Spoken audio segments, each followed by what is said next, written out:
Hi, I'm Katie Halcrow with Power Up Prep, and I'm super excited today to take you through some tips and strategies to help you power up your ACT. If this is your first time with us, first, welcome. Second, check out the link below. There, you're going to find the ACT questions and the note sheets that you can do along with these videos. All right, so let's get those materials together, and we're going to be ready to power up.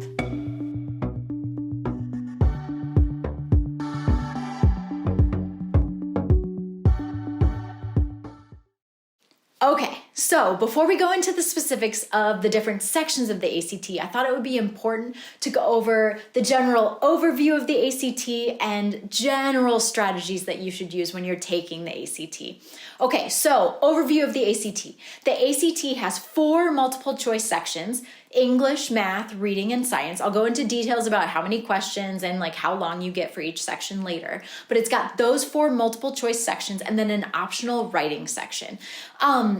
The 4 multiple choice sections are the one that give your ACT composite score. And what the composite score is it's those 4 scores averaged together. So they add up your English, math, reading, and science scores and then divide them by 4, and that gives you your score. So just so you know, the ACT does round up. So if you have like a 22.5, it will round to a 23 as your score. Okay, so super scores are a little bit different than just composite scores, because what super scores do is they take your best score in each individual area and then average those scores together. So if you took the test twice, like let's say you took it once in October and once in December, then if you did better in the reading section in October, but you did better in math and science and English in December, you could take your really good October score and then average it in with the other scores from the December test. So then you'd be taking all of your highest scores. So that's what a super score is. Different schools take different scores. So if you don't know what your school is interested in, you can go check out their website or give them a call. Some schools just want a composite score. Some schools will take super scores. Some schools want a composite score for entrance into the college, but then for scholarships, they take a super score. So you just want to make sure that that you know what they want, and then that might affect like the tests that you take or how you take or study for tests. Okay, so that's scoring. One more thing I want to mention about scoring is that you are not a number. That is really important to remember. That number does not define you. It doesn't define who you are or your worth as an individual. I care about helping you increase your score because I want you to have increased opportunity for college entrance, and different schools have different requirements, but I really want you to know that you are not a number, and that number, like I said before, doesn't define you. It doesn't define you as a person. It doesn't define your worth. So don't let your number affect how you feel about yourself, because that's just crazy. You have so much value that's outside of the ACT test.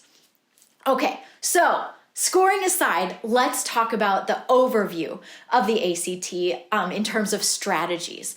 First strategy is that I want you to develop a routine. The reason that I want you to develop a routine is because I want you to condition yourself to taking the ACT. I don't know if you've ever heard of Pavlov, but he did this experiment with dogs. And what he did was he fed the dogs their dinner while ringing a bell.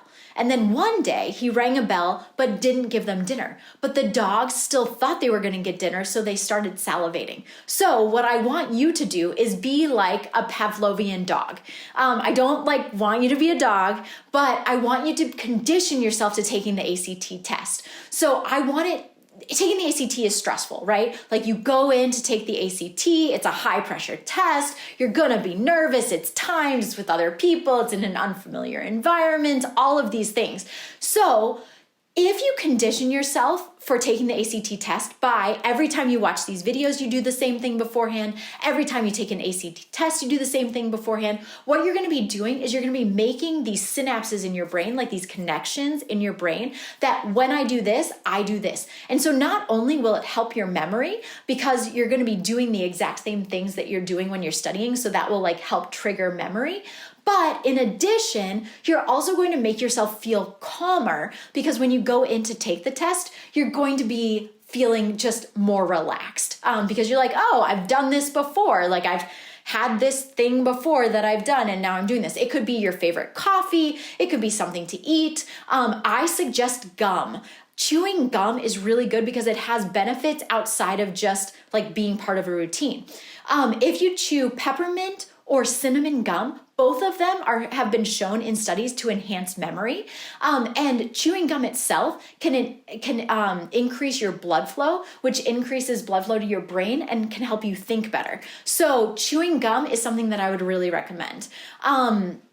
Another thing that you can do is like get your body exercising. So you want to like do some jumping jacks or like just kind of like move around, but getting the blood flowing in your body can also help your mind with cognition. So my 2 tips that I highly recommend are chewing gum, peppermint or cinnamon, best flavors for memory and cognition. And then also just doing something to get your body moving. And again, making it a routine, making sure you do it every single time. Because if you do it every single time, it will become like something that you just know, your body knows. Like, oh, when I chew this gum, I take an ACT test or I study for the ACT. So now I'm chewing gum and I'm going to be going to take the ACT for real, but it feels familiar. Okay, so routine, big one. One big strategy and tip for you. Strategy number 2 is use your fingers. So time is precious on the ACT test. You don't want to keep hunting around for something, especially if you've already found it. So once you find a section, this is particularly true of the reading and the science section, but this could be true in math or English as well, depending on the passage or the question. But once you find the location that you want to be, you want to put your finger on that location and then put your finger on the question to the test so that when you're going back and forth, you're not wasting any time re-scanning to try and find out where it is. So putting your finger on the question, then putting your finger on the part of the text or part of the question or a subset or whatever that you're finding the answer will help you move back and forth between them really quickly. So use your fingers to help you move faster. You don't want to waste any time. Even if it only saves you like 2 seconds a question, that can really add up. That could add up to like 2 minutes. So it's really worthwhile to use your fingers. The other thing that I want you to do is use your pencil. The things that you're going to do with your pencil are really important to save time and save brain power on the ACT test. Okay, so one thing you can do with your pencil is cross out answer choices as you eliminate them. So if you know that something's not going to be an answer choice, what I want you to do is just draw a line through that answer choice, because that means that your brain won't go back to it. Your eyes won't go back to that answer choice because it's already crossed out. So you'll save some time that way. So cross out answer choices as you eliminate them. Next one is underline important words that are in a question. So if there's a question and you know that there's some important words that you need to remember, or if it's a math question, so in the reading test, you underline important words that you might want to search for. In math, you might underline important information that's in the question itself with numbers so that you can easily go back to them and you don't have to do any rereading. So underlining words is also important. Another thing that you can do with your pencil is you can make notes. So you might want to make notes about a relationship, or you might want to make notes about something like a line number or just anything that comes into your brain. When I am taking an ACT test, I'm writing all over it because it's really important to make sure that you have those notes written. The last thing, and it can also help you with a relationship, like if you know as the sun goes up, the temperature goes up. So you might have an arrow like, oh, okay, so as the sun is in the sky, arrow up, the temperature goes up, arrow up. And then that is something really easy to glance back to rather than having to reread the paragraph. Finally, the last thing that you want to do is make sure that you're writing steps down, particularly in the math section. So you don't want to make your brain do any extra energy or use any extra energy because you're going to be exhausted. The ACT test is a 3-hour test, over a 3-hour test. It takes a tremendous amount of brain power. So you don't want to keep anything extra in your head because not only does it waste time, because even though we think that we're saving time by not writing things down, if we're trying to do it in our head, like, oh, carry the 2, here, move the 3, etc., it's just going to take us a lot longer. So we don't want to do that for our ACT. We don't want to take any longer, and we don't want to use that extra brain power because we want to save our energy for every question on the ACT test. If you use it all up by the math section, then you're just going to be very tired by the end.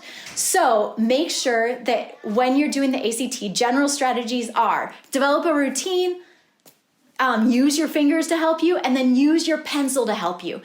Make sure that you're crossing off those answers so that your eyes don't go back to them. You're underlining important words. You're writing down relationships or like little notes in the side margin. And you're writing down steps, especially when you're doing a math equation, so that you don't have to keep anything extra in your head, because that just slows you down and it uses extra mental energy that you don't have because the test is so exhausting.